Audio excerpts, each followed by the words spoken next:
Narito na ang mahalagang balita dito sa PNA Headlines. Naninindigan ang pamahalaang Pilipinas na karapatan ng bansa na palakasin at paunlarin ang kakayahan nitong ipagtanggol ang sarili anumang oras na kinakailangan.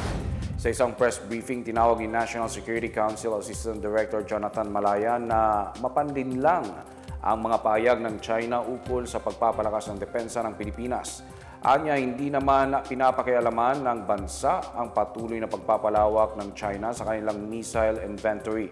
Ito ang naging pahayag ni Malaya matapos punahin ng China ang presensya ng medium-range capability Typhoon missile system ng Estados Unidos sa bansa. Anya, ginamit ito sa mga pagsasanay ng mga sundalong Pilipino sa ilalim ng salaknib at balikatan military exercises. Ayon kay Malaya, ang mga pagsasanay na ito ng mga sundalo ay bahagi ng paghahanda ng Pilipinas sa pagbili ng kaparehong kagamitan sa hinaharap. Nauna nang sinabi ng China na isang banta sa rehiyon ang presensya ng nasabing armas at maaaring magdulot ng arms race. Giit ng NSC, walang karapatang magreklamo ang China lalo pat patuloy din nilang pinapalakas ang kanilang missile system tulad ng DF-17, DF-21 at DF-41. Mariing itinanggi ni Philippine Charity Sweepstakes Office General Manager Mel Robles ang kumakalat sa social media na data breach umano sa database ng ahensya kasabay ng pagdidiing fake news ito.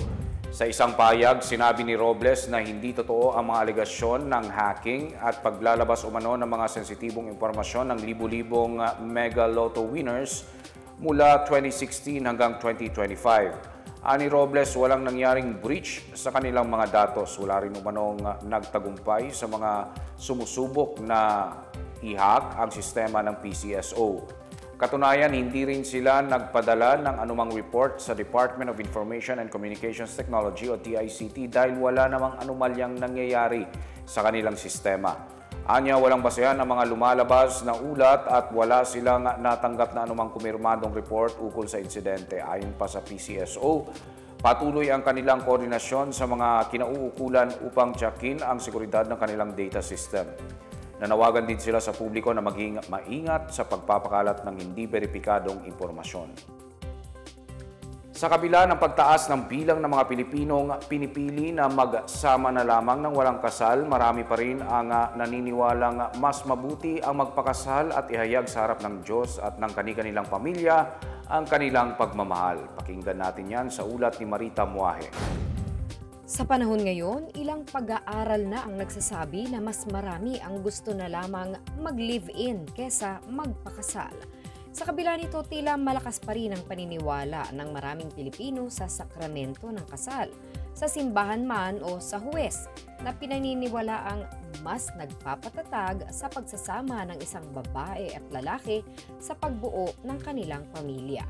Sabi ng iba, hindi porket ikinasal ka ay kasiguruhan na ito ng habang buhay na pagsasama dahil marami daw ang ikinasal pero sa huli ay naghihiwalay pa rin naman.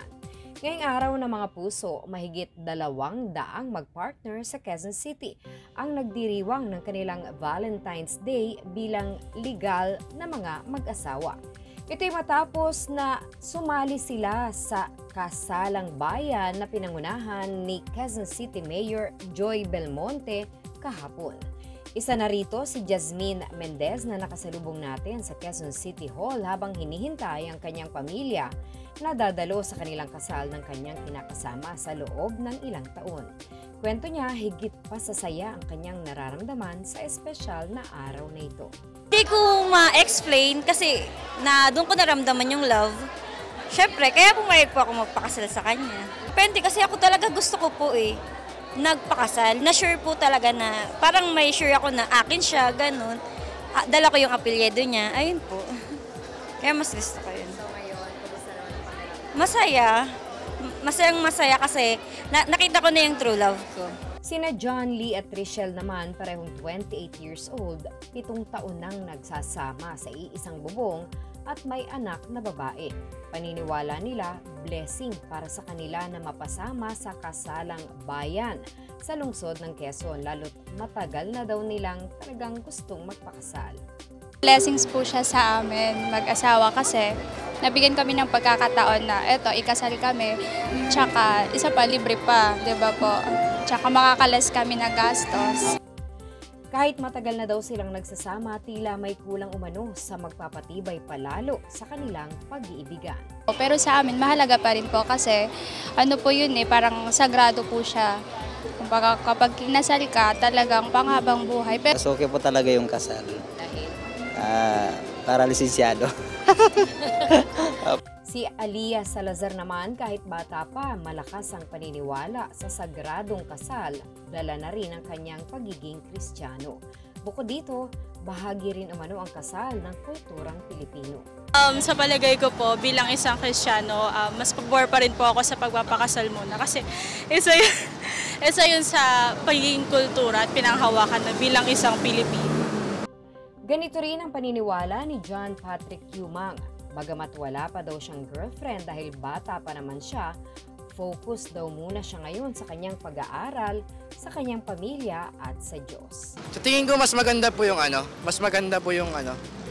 yung magka-girlfriend or magbo-boyfriend ka tapos siya na talaga, tapos yun na rin yung papakasalan mo. Kailangan sure ka na sa pipiliin mo, 'di ba? Kasi seryoso yung love, 'di ba? Si Geraldine Boso-Boso naman gusto ring maikasal pagdating ng tamang panahon. Okay naman din magpakasal. Para in case wala. Para matawag ko siyang asawa ko. Ganun. Kabilang naman sa mga ikinasal ni Mayor Joy Belmonte sina Omer Luay at Marie Joy na 16 na taon nang nagsasama. Habang naghihintay na magsimula ang seremonya, hindi maitago ng dalawa ang kanilang saya at excitement.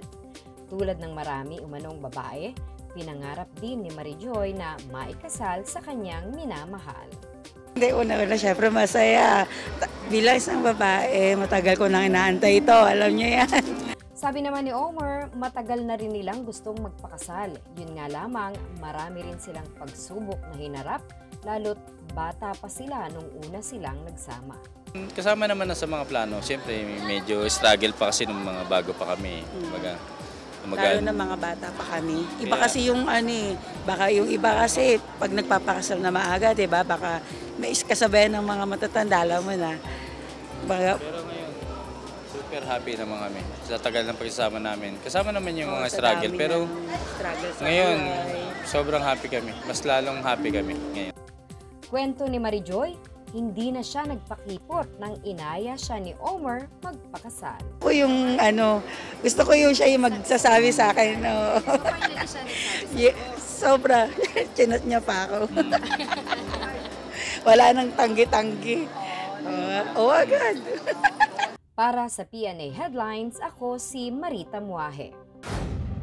At yan ang pinakabago at pinakamalagang balita sa mga oras na ito, hatid sa inyo ng PNA Headlines. Para sa iba pa mga balita at impormasyon, bisitahin lamang ang aming webpage pna.gov.ph o ang aming Facebook at X account na Philippine News Agency. Pinapalabas din ang PNA Headlines sa Facebook page ng serbisyo. Mapapanood naman ang PNA Headlines sa pamamagitan ng link sa website ng News and Information Bureau sa ilalim ng PNA News at sa YouTube account ng Philippine News Agency. Ako po si Wilnard Basilonia, ito ang PNA Headlines, nag-atin ng mga balitang nagbubuklod sa bagong Pilipinas.